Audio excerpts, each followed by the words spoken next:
ডিম্বেশ্বৰী, আমাৰ বাৰু বিয়াখন ঠিকে ঠাকে হৈ গ'ল। আজি খালি তোমাক কথা এটা ক'বলৈ আছিল। কি কথা কওকচোন?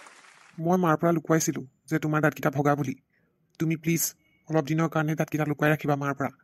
পিছত এনেও গম পাব এদিন নহয় এদিন তোমাৰ দাঁতকেইটা ভগা বুলিকে। কিন্তু বৰ্তমান গম পাব নালাগে যাতে। মা আহিলে তুমি এনেকৈ দাঁতকেইটা নুলিয়াবা। আপুনিনো কিয় লুকুৱাব লাগে মোৰ দাঁতকেইটা ভগা বুলি? যোনটো সঁচা সঁচা আৰু। মায়ে মানে এইবিলাক খুব চাই ৰূপ সৌন্দৰ্যৰ কথা। মায়ে দাঁতকেইটা ভগা বুলি জনা হ'লে কিজানি তোমাক বিয়া পাতিবলৈ নিদিলেহেঁতেন। সেইকাৰণেই নকলোঁ।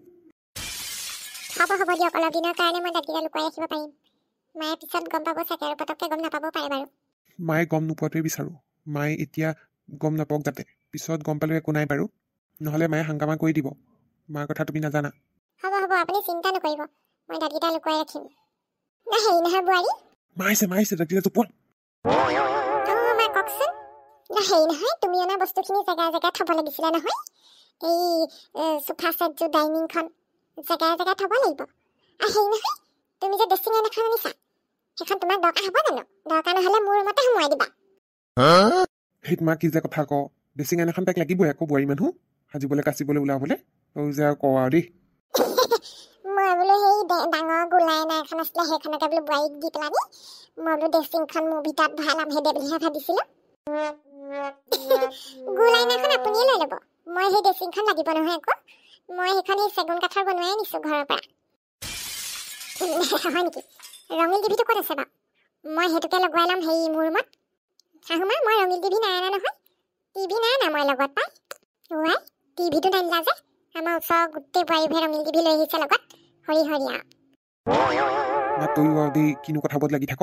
এইবোৰনো তেনেকৈ বস্তু হেৰি কৰা কথা নেকি বাৰু? তই যৌতুকত ইমান লোভ কৰিছনে? বোৱাৰীজনীয়ে নিজৰ কাৰণেহে কিবা কিবি বস্তু কেইটামান লৈ আহিছে, তোৰ কাৰণে লৈ আহিছে নেকি বা? কালি বিয়াখন পাতিছহে, মোৰ মুখে ক'ব পৰা হলিয়ে নে? ঈশ্বৰো, এইবোৰত এনেই ডাঙৰ কৰিলো দেই গো মুঠ থৈ ইমানটো কৰিলো। ঘৈণীয়েকৰ পাগলানি মোক একদম পাত্তাই নিদিয়ে এতিয়া।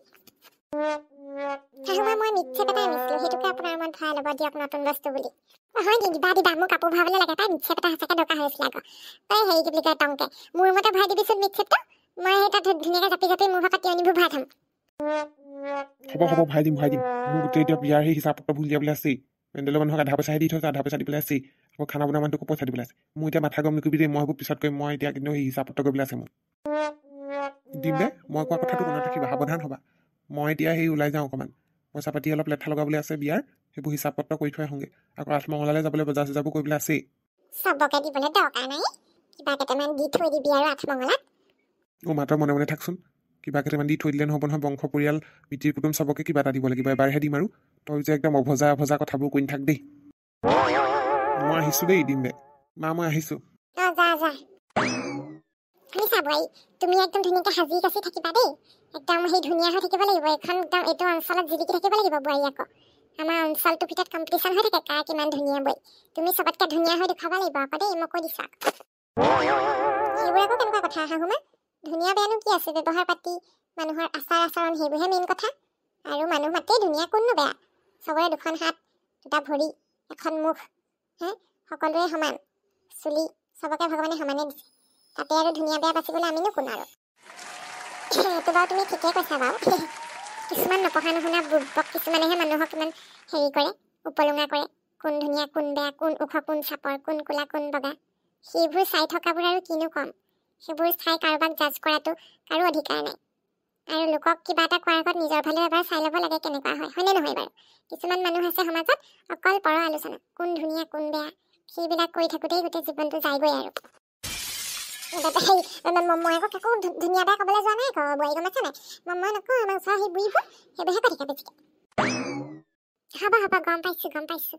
আলমিৰাটো আপোনাৰ ৰুমত ভৰাই দিম ব'লক। মিক্সেপটো দুইজনীয়ে ধৰি পেলাই নি আপোনাৰ ৰুমত ভৰাই থৈ আহোঁ ব'লক। মোৰ দৰকাৰ হৈয়ে আছিলে পাই। এই ভাল কৰিলা দেই, মিক্সেপটো লৈ আহিলা। কাপোৰবোৰ তিয়নিবোৰ তাতে ভৰাই থ'ম। আঠমঙলাটো খাই আহা, তাৰপিছত আমাৰ ওচৰৰ পৰিয়ালবোৰ হ'লে ফুৰাবলৈ লৈ যাম বাৰু। হ'ব দিয়ক শাহুমা। বন্ধুসকল, মই নতুন জীৱন এটা আৰম্ভ কৰিছোঁ। আপোনালোকে যদিহে আগলৈ চাবলৈ বিচাৰে মোৰ জীৱনটোৰ কাহিনীবিলাক, তেতিয়াহ'লে চেনেলটো এতিয়াই ছাবস্ক্ৰাইব কৰি থৈ দিয়ক। আৰু ঘণ্টা বটনটো বন্ধুসকল দবাবলৈ নাপাহৰিব দেই, তেতিয়াহে খণ্ডবিলাক লগে লগে চাবলৈ পাব। আৰু আজি খণ্ডটি কেনেকুৱা পালে চাই পেলাই কমেণ্ট কৰিবলৈ নাপাহৰিব। আৰু লাইক কৰিবলৈ পাহৰি যায় বন্ধুসকল, লাইকটো কৰি দিব দেই।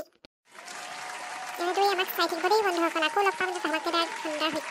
চাবলৈ কিন্তু নাপাহৰিব দেই।